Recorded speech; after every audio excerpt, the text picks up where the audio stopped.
You're trying to be liked, and it's quietly putting you at the bottom of every room you walk into. This isn't advice people give publicly, because once you understand it, social dynamics stop being fair. If you see this clearly, you stop chasing approval and start controlling how others behave around you. If you don't, you'll keep trading your time, energy, and identity just to stay included. There's a specific moment where people give up their power without realizing it. It looks harmless. It even feels like connection. But it's not. Use this to wake up, not to manipulate. Here's where you've been leaking control. Craving popularity is a structural power leak. Psychological records confirm that the desperate need for social approval hands others complete control over your time and behavior. You are operating on default settings. Trading agency for validation. This revelation grants you an immediate, unfair advantage. You will stop bleeding influence and master the mechanics of command. The masses chase likes. They chase invitations. They chase the warm glow of being wanted at the table. And every single chase hands the keys to their behavior directly to whoever holds the approval they crave. This is not philosophy. This is architecture. When you need someone to like you, they own the blueprint to your decisions. They can make you stay late, make you laugh at jokes that aren't funny, make you abandon your own priorities to service theirs, all without asking directly. Consider clinical data from a small community.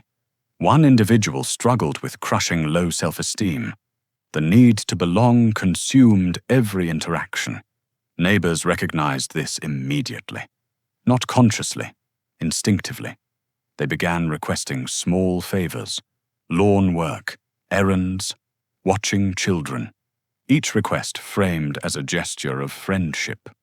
Each acceptance celebrated with warmth and inclusion. The individual complied every time. The validation felt like oxygen. But observe the transaction. The neighbors invested seconds of approval. They received hours of free labor. The individual believed they were building connection. In reality, they were hemorrhaging their most valuable resources: time, energy, agency. The neighbors held no malice. They simply recognized a structural vulnerability and moved into the vacuum. This is how human systems operate. Power flows toward those who need nothing and away from those who need everything. Notice the shift happening in your own interactions. Think about the last time you adjusted your opinion to match the room. The last time you stayed silent when you disagreed. The last time you said yes when every cell in your body screamed no. Each adjustment was a micro-surrender. Each silence was a transfer of influence. You were not building rapport. You were leaking power through a hole you didn't know existed. Here is the recalibration. Respect does not emerge from accommodation. It emerges from the perception that you do not require permission to exist. That your presence is not contingent on their validation. That you operate from an internal compass they cannot access or manipulate. Closing this leak is the first structural repair.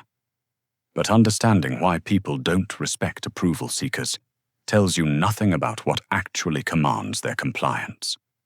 This is where the architecture changes completely. 1961, Yale University. A psychology laboratory designed to answer one question: how far will ordinary people go when authority tells them to inflict pain?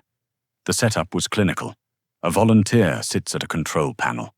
In the next room, hidden behind a wall, another person is strapped to a chair. The volunteer's job is simple: ask questions. When the hidden subject answers incorrectly, administer an electric shock. Each wrong answer increases the voltage: 15 volts, 30, 45. The shocks were not real. The hidden subject was an actor. But the volunteers didn't know this. At 75 volts, the actor began grunting. At 120, he shouted that the shocks were painful. At 150, he demanded to be released. At 330, he stopped responding entirely. Here is the data point that rewrites everything you think you know about human behavior. 65% of volunteers continued administering shocks to the maximum level, 450 volts, potentially lethal. They did this while visibly distressed, sweating, trembling. Some wept, but they kept pressing the button. Why? Because a man in a lab coat told them to continue. Not a friend. Not someone they liked. A stern figure projecting clinical authority who simply said, "The experiment requires you to continue." These weren't sociopaths. They were teachers, salesmen, ordinary citizens. Their personal ethics screamed at them to stop. Their hands shook, their voices cracked, and they complied anyway. This is the structural reality of authority over likability. When you project genuine authority, people don't follow you because they enjoy your company. They follow because their nervous system reads you as powerful, as consequential, as someone whose presence carries weight. Likability asks for permission. Authority assumes compliance. The crowd pleaser negotiates. The authority figure declares. And when declaration meets deeply held personal ethics, declaration wins 65% of the time. In a controlled laboratory, with strangers, over actions that violate every moral instinct a person possesses. Now imagine what authority achieves in everyday interactions, where the stakes feel lower and the resistance is weaker. But here is where most people destroy their own leverage. They project raw authority without structure, without the specific layer that makes compliance feel voluntary instead of coerced. Lower the temperature for a moment, because there is a counter-argument forming right now. If being liked is so dangerous, should you abandon warmth entirely? Become cold, distant, unapproachable? No. That is the amateur interpretation. The masters understand something far more sophisticated. Likability is not poison. It is a precision instrument. The problem is not charm itself. The problem is needing charm to feel whole. Watch this distinction carefully. A master influencer constructs a deliberate facade. Warmth, generosity, genuine seeming interest in others. They mirror body language. They remember names. They ask follow-up questions that make you feel like the most important person in the room. But they are not doing this to soothe their own ego. They are generating social proof. This manufactured popularity becomes an authority signal. When you walk into a room and people gravitate toward you, when strangers observe others laughing at your stories and leaning into your presence, something powerful happens in their minds. They don't analyze whether you deserve attention. They simply assume you do. Social proof and authority generate what researchers call respect-based compliance. People follow you because the crowd signals that following you is the correct move. Likability, on the other hand, is a surface tool. It disarms. It lowers psychological defenses. It creates openings. The distinction matters enormously. When you need to be liked, you hand over control of your emotional state to whoever you're interacting with. When you use likability as a tool, you retain complete control of the interaction while appearing warm and accessible. Think about the most influential people you've encountered. Not celebrities. Real people in your life who seemed to command rooms without effort. They probably seemed friendly, approachable even.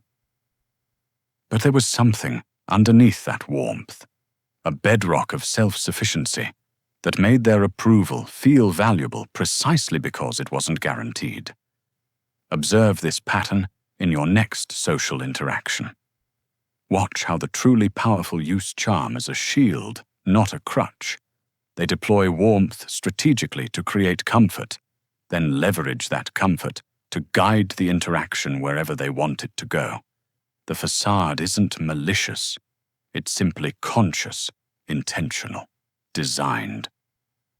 Most people stumble through social dynamics on autopilot, desperately hoping to be accepted. You are about to engineer acceptance while remaining completely independent of it. Now here is where most people destroy everything they just constructed. They assume authority requires aggression. They think respect comes from dominance displays, from raised voices, from putting people in their place. The moment you use overt force, you reveal your hand. You expose the machinery. And the second people see the mechanism behind your influence, they stop being influenced. They start being defensive. Clinical data on workplace dynamics confirms this. Managers who relied on aggressive authority saw compliance rates drop by 34% within 6 months. Their teams learned to avoid them, to work around them, to give the appearance of respect while actively undermining every directive. Aggression creates resistance. Stealth creates adoption. True dominance is invisible. The most powerful form of respect is generated when others cannot detect the mechanism behind your influence, when they believe their admiration is their own idea, when they think they chose to follow you. This is where the confidence-respect feedback loop begins. Your words shape your self-image. But here is the exploit most people miss. Your words also shape other people's image of themselves in relation to you. When you speak from a position of stealth authority, you are not just communicating information. You are installing a narrative. And when that narrative arrives, without the fingerprints of manipulation, people internalize it as their own identity. Notice how this compounds. They see themselves as someone who respects your judgment. That self-image demands consistency. So they continue respecting your judgment, not because you forced them, because their own identity now requires it. This is systemic influence. This is how respect becomes self-sustaining. The person using aggression has to keep applying pressure. The moment they stop, compliance evaporates. But you create a single installation, and it runs indefinitely. The feedback loop feeds itself. But there is one final mechanism that transforms respect from something you earn into something you control. And it requires you to do something that feels like surrender. You have spent months trying to win them over. The dismissive colleague, the distant friend, the person who never quite gives you what you need. You adjust your behavior. You laugh at their jokes. You anticipate their moods. You pour energy into a black hole, hoping validation will eventually pour back. It never does. Here is the clinical reality. Every ounce of effort you invest in chasing someone's approval transfers power directly to them. You have made them the gatekeeper of your emotional state. They control when you feel good about yourself.